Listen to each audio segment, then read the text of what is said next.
ჯამათნო ეს აზერბაიჯანის ამბავი მართლაც სულ შემაწუხებელია რომ ესე როგორ ოკლის ის ორი ადამიანი ტანჯვით და ასე შემდეგ ვიცით რაც ხდება რუსებმა მაგრამ ეს არ ახალია ძველია და არ შეიძლება ადამიანების ტანჯვა ნებისმიერ შემთხვევაში როდესაც ადამიანი აი ამგვარად მოიპყრობა იქ უკვე სამართალზე ლაპარაკი ზედმეტია რა ნუ ჩვენ ესე ვფიქრობთ და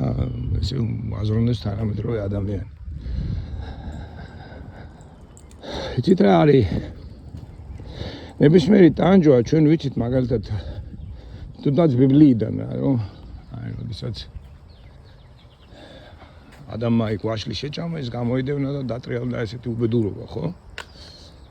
ну ასე არის თუ ისე არის ამის მიზეზი მაინც ღმერთი გამოდის იმიტომ რომ მან წინასწარ იცოდა მან შეექმნა მან ეს დაუშვა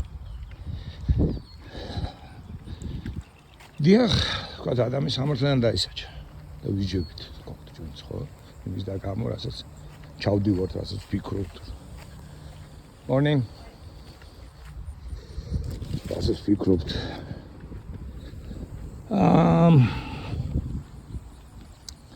და გულის სიტყვა გულზე მოდის გულის სიტყვა ხო და გულის თქმა გულის სიტყვა თორქალბუჯი არ იყო სურვილი არ იყო აზრი ფიქრი სიტყვები აზრი და ფიქრი ამიტომ ამოდით რაღაც უცნაურ სიტყვას გულის სიტყვა გულის თქმა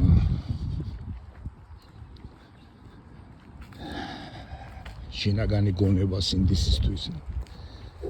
აი ეს ტერმინები სინდისი აზრი ფიქრი ეს შემოიტანა სწორედ სხვა ერებთან და სხვა ცივილიზაციებთან ურთიერთობამ სინიდის პირველი გულის სიტყვა და შემოიტანეს როდესაც ნოიმა ნოისი ლოგისმო სკეპსი მოთავრენეთ ქართულმა ბერძნულიდან და ესე მოვიგონეთ რაღაც სიტყვები შინაგანი გონება მერე რადგან სიტყვები შეიძლება არ იყოს სწორი, მაგრამ კონცეპტი მეტნაკლებად გასაგები იყო. შემდეგ როდესაც შევედით ურთიერთობაში არაბებიდან გადმოვიტანეთ აზრი თუ რაღაც ფიქრი ეს სპარსული არაბული სემიტური რაღაც. და ასე ჩამოყალიბდა ენა. ალბათ ნუ ახურებენ მეგრული ენა არის, რა თქმა უნდა ენა, მაგრამ არ არის ის ენა, განვითარ მეგრელები და სვანები. როდესაც ვითარდებოდნენ ყალებიდნენ თანამედროვე მეგრელებად და სვანებად ვითარდებოდნენ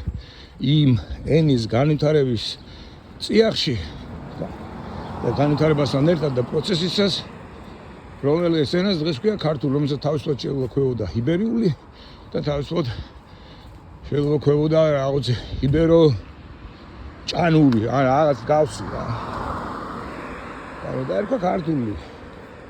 რა კახელებიც არ არიან ქართები რა უკრათ ხა ეს კახელებმა თქვა ქართული ენა რათა უნდა იყოს ენა კახული მამა პოპული ინი არ შეიძლება იქ ხო ენა მეტია ვიდრე უბრალოდ სიტყვები ენა არის კონცეპტები კი დაკავშირებულია იმასთან თუ როგორ აღვიქვამთ სამყაროს ენის წიაღ აღვიქვამთ ჩვენ სამყაროს ამიტომ არის დასაბამში იყოს სიტყვა სიტყვით ენით იბადება სამყარო და მეგრელიც და სვანიც იმერელიც და ქართლებიც აი თვითონ ქართველები ხო ქართლელებს არ ვეძახით ქართლელებს ხო მათ ვეძახით ქართლელებს და ქართლებს ვეძახით ყველა დანარჩენს ესე გადაწყდა ამ ენაში ესე გადავწყვიტეთ ჩვენ მოკლედ მამი როდესაც ვაპარაკობთ სამართლიანობაზე ადამი დაისაჯა იმის გამო სამართლიანად რაც ჩაიდგა მას უთხრეს არ როდესაც იყო არ მან თქვა კი მაგრამ აი ეს არ უნდა თქმულიყო თუ არ უნდა თქმულიყო ეგ ერთია მერე მეორე კი ბატონო ითქვა არ მაგრამ როცა ადამიანი უკვე ისჯება და ისჯება ადამიანი იქ უკვე და იტანჯება ადამიანი, იქ უკვე რაღაც აბსტრაქტულ არკი, ეგეთ რაღაცებს უკვე აღარ აქვს გამართლება. ამიტომაც მოითხოვა მე ბიბლიამ და ბერძნები და რომაელები რომ შეხვდნენ სამართალმა და ბიბლიამ ერთად მოითხოვეს რომ ღმერთიც უნდა დატანჯულიყო და დაიტანჯა ღმერთი. რომ ეს სამართლიანობა გადაქცეულიყო ეს უსამართლო. აი ამაშია საქმე. ხოდა ის როდესაც ადამიანი მოხდება რუსულ ციხეში ან რუსულ პოლიციაში ან რუსულ პროკურატურაში ეს უკვე უსამართლოდ მოხდა იქ დამთავრებული, იმიტომ რომ იქ იმას ტანჯავენ. აი მაგარი მეორე მხარეც რომელიც ასევე გასათვალისწინებელია და ამას დაბადა პრობლემა, რომელიც პრობლემაზე ძალიან ბევრს ჟელობენ როგორც ჩანს სკანდინავიელები. არ ვიცი სხვაგან ეს საკითხი როგორ არის. მე დამაინტერესა სკანდინავიურმა სერიალებმა. რუსულად არის თარგმნილი ეს სკანდინავიური სერიალები. გამოდებულია YouTube-ზე. არ არის პოპულარული, მაგრამ მაინც ამიტომ როგორც ჩანს ეს რაღაც კერძო ინიციატივაა და არ ვიცი ხა უყურებს ალბათ ჩემნაირი ხალხი და ამითი რაღაც მოგებას ნახულოს ის ალბათ ის ვიწრო ჯგუფი რომელიც ამას თარგმნეს და აქვეყნებს რაღაცა ნიშა არის, ნიშა იპოვეს, არ ვიცი ხა ამდენ ფულს აკეთებენ, მაგრამ მოგე ძალიან ინტერესოა, ბევრი სერიალებია და ზედმეტად არის დეტექტივები. ეს არ ვიცი ხა მე ნამდვილად არ ვიცი ხა იქ როგორ ვითარდება კინემატოგრაფია და სერიალი, მაგრამ ეს სერიალები ზედმეტად არის სწორედ დეტექტივები, იმიტომ რომ დეტექტივია ეს სწორედ გართობს. ესმის და აი ამ გართობაში ბევრი შემოდის პატარ-პატარა ის პრობლემები, მე რატო უყურებ ხა ამათ. იმიტომ რომ მაინტერესებს ის სკანდინავიური პრობლემები რა. სერიალი იქნება, თუ რაც იქნება აისახება ის ყოველდღიური პრობლემები და ის ფილოსოფიური გნებად პრობლემები, რომელიც აი ამ დაწინაურებულ, სოფლიოში დაწინაურებულ საზოგადოებებშია. ხო და იქ აი ჩანს რომ როდესაც სრულდება ეს პრინციპი რომ ჯობია მთელი რომი და მთელი ქვეყნებმა დაინგრეს ვიდრე კანონი დაირღვეს. კანონის აღსრულება უფრო უპირატესია ვიდრე ქვეყნის რაღაც აი რაღაც წამიერი, მყისიერი სიმტკიცე და სარგებელი. რაც სწორი არის, სამართალია ესეთი რამეა. მხოლოდ ხდება რამდენი დიდი უზარმაზარი პრობლემები ხდება მათ საზოგადოებაში ამის გამო. იმიტომ რომ იქ სამართალდამცავებს ნამდვილად უჭირთ რომ გავიდნენ დამნაშავეებზე და დანაშაულს ვერ აკონტროლებენ რეალურად. იქ დანაშაულის კონტროლი ძირითადად უფრო თავად კულტურაზე და ცივილიზაციაზე, ესე იგი თვითშეგნებამდეა დასული. ადამიანს თუ აქვს თვითშეგნება და იქ ისეა გამოყვანილი ყოველთვის დამნაშავეები, აუცილებლად დამნაშავეების რაღაცა ფსიქოტიპი ამ ფსიქოლოგიური მდგომარეობას გაიშიფრება და ფაქტობრივად დამნაშავეც უდანაშაულო გამოდის. აი მან ჩაიდინა ეს დანაშაული, იმიტომ რომ მან დედა მიატოვა ბავშვობაში და მე რა ფილმებში ნაჩვენებია როგორ უჭირთ მშობლები რაღაცის გამო ტოვებენ ბავშვებს. არის მაგალითად ერთი სერიალი, სადაც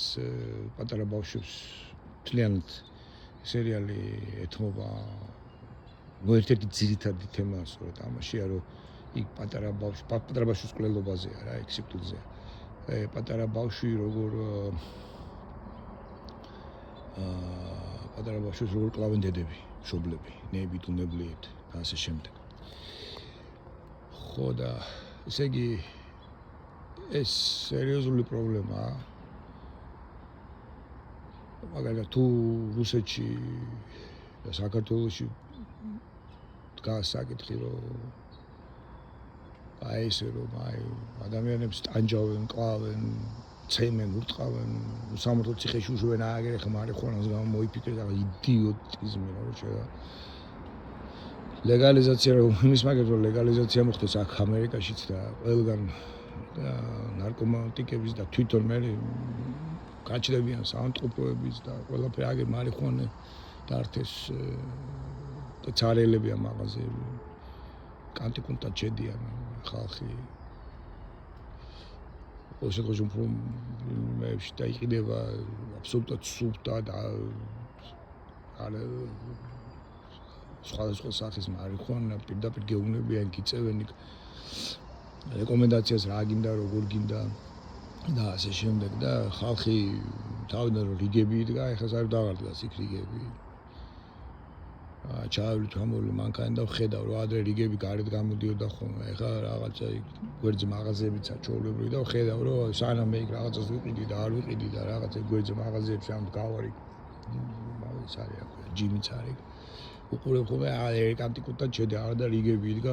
უზარმაზარი რა პირველი ბუმის მერე გაიარე ესე იქნებოდა დარწმუნებული ვარ ხარისხიანი მორფიი რო იყოს ან ხარისხიანი ამ სხვა ნარკოტიკები მერე მოეხსნებოდა ეს ჰეროიკული რა გამეკეთეთ მაგა ვიშოვე მიტური მარტო წამალე შამანი შოვნეს სტრაკი უნეც მე ნახე ბიჭი მიშევნა რა ვიტანეთ სახმე რა ეს ჰეროიკული მომენტი ტუტუ ჩვენ გოგოებს მოსუნთ მე რეგენ ხო და ეს რა თქმა უნდა სამართლობა ხო ჩვენთან ყველაფერი სამართლობა მაგრამ აი როცა სამართლის აღსრულებას იწყებ მე გვერდზე ბევრი ტრაგედიები ხდება აი ამ მოქცეულები ვარ ამ ტრაგედიაში ადამიანები და აიცავ კანონს ერთი უბედურება არ დაიცავ კანონს მეორე უბედურება ოღონ კანონი თუ და მოხდება კანონიერი კანონი იქნება და სამართლიანი კანონი და მიიღებ ისეთ კანონს რომელიც სამართლიანია ნამდვილად აქ კიდე ცალკე თემაა სამართლის ფილოსოფიაში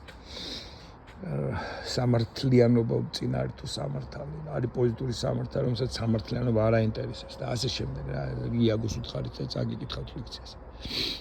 გირჩი იაგოს იქ არის ხო ნუ მაგრამ ჩდება მეორე პრობლემაც გვეჭდება პრობლემა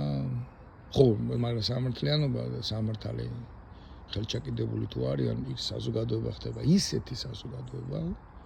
სადაც ცხოვრება უკეთესია ვიდრე იმ საზოგადოებებში როგორც სკანდინავიაში უკეთესი ცხოვრება ვიდრე რუსეთში ან საქართველოში